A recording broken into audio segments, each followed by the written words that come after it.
he reached out to Elidibus at the last, and his heart was moved. I'm not sure I did the right thing.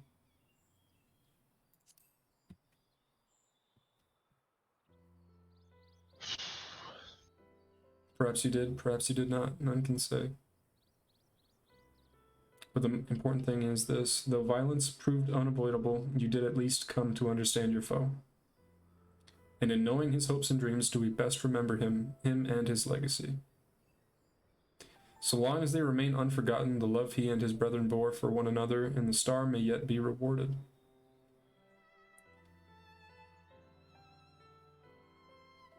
You said that an ancient came to your aid, but how is that possible? A gift from Emet-Selch. He knew of Elidibus's plight. Foreseeing his own death, he made provisions to bring Elidibus's suffering to an end, lest his friend be left to continue the struggle alone. Or so I wildly speculate. It is unlikely we will ever know the truth. The best we can do is to remember events as they happen, no more and no less. As the Ronkin so rightly put it, history is learned, not lived. Ah, there you all are. Hey. My friend, we were given to understand thou wert injured. Shouldst thou not be abed? Lie down at a time like this, don't be absurd. I would have come sooner had the guards not made such a fuss. Now tell me what's happened. Where is the Exarch? Yeah.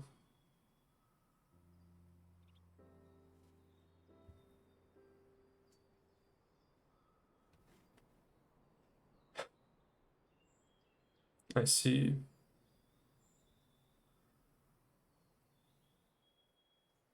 Sabric, will you show me his spirit vessel?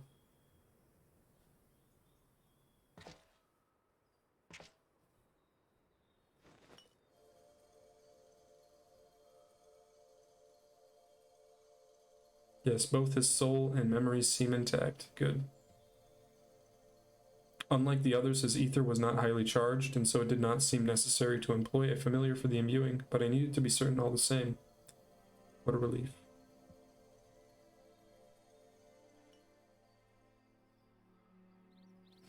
Then 'tis but a question of restoring his soul unto his flesh. And as thou didst lately tell me, the success of this process resteth on no more than our friend's soul recognizing his flesh as its own.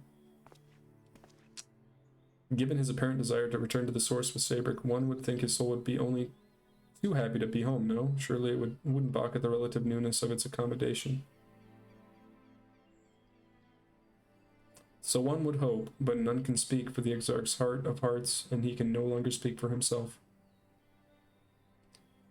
Furthermore, though I have drawn upon all of my inconsiderable experience to predict the outcome, the fact remains that there is no direct precedent for what we are attempting. Will his body accept his soul? Will his essences blend properly? Will he awaken whole of mind? Any number of things could go awry.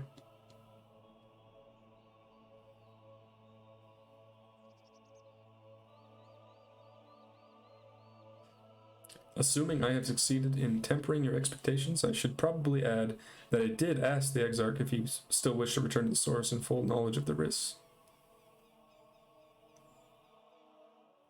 A simple enough question, one would think, warranting a single word reply, yet the answer I received was rather longer than that, almost comically so, in fact. Regardless, out of respect for the man, I shall attempt to recite it with a certain amount of poetic license.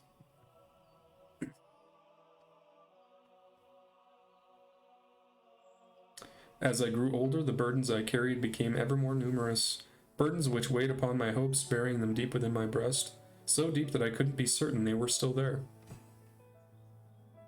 But when I looked around me, I am reminded, no matter how deeply buried they may be, our hopes never truly disappear. No, they are always with us, guiding us, driving us. I see it in Vathri, who sought to vindicate his existence by creating his paradise. I see it in Ranjit, who forsook his life's cause in order to protect that which he held most dear. I see it in the people who chose to struggle rather than surrender to despair.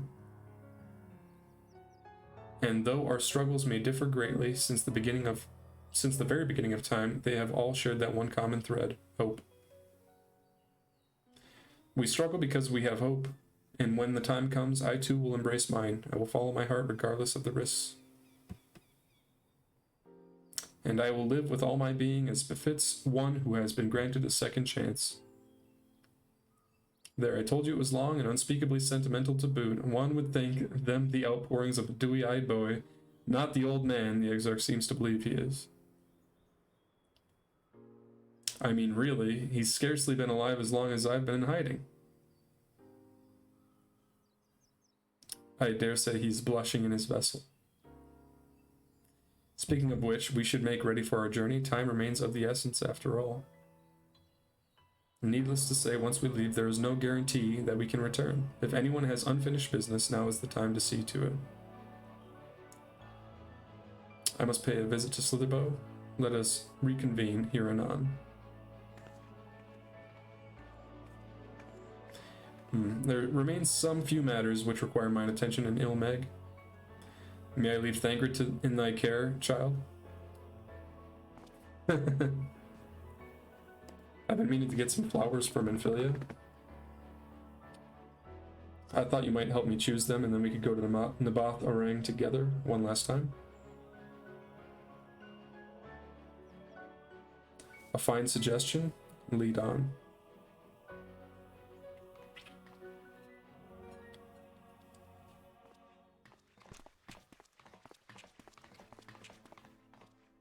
Well, it's back to Yulmore for me. Amongst other things, I owe the mayor an apology about his airship. That's true, it got destroyed. I assume you have places of your own to be. Alize, I shall see you later.